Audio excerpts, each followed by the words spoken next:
$125 billion. That's how much Governor Greg Abbott said Hurricane Harvey will cost the country.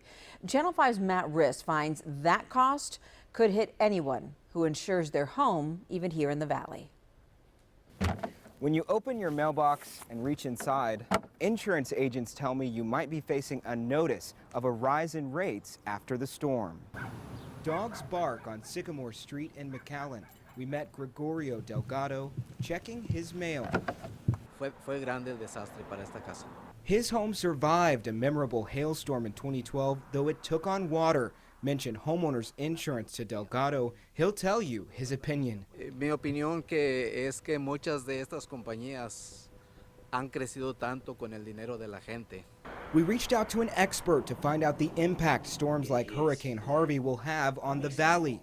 Well, insurance is, the definition of insurance is the pooling of people's money together to pay for a catastrophic loss. Padron says just because Harvey spared the valley, homeowners could still face a hike in annual insurance premiums. Typically, insurance companies look at the whole country, at the state of Texas, and that's how they pull the premiums together. Hurricane Irma will also impact premiums in Texas. Padron says companies which back major insurance providers look at the country as a whole in deciding rates. The problem that we have is that we are considered a coastal area.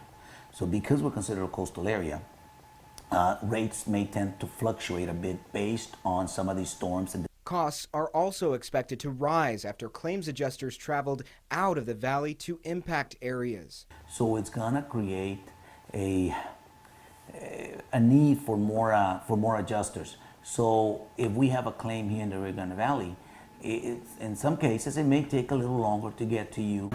Back on Sycamore Avenue, Mr. Delgado is worried less about himself. He says those less fortunate are his concern.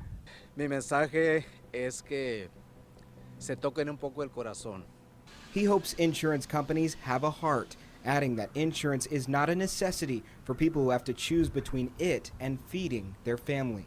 It is unclear how much premiums may rise following the storms. In McAllen, Matt Rist, Channel 5 News at 6.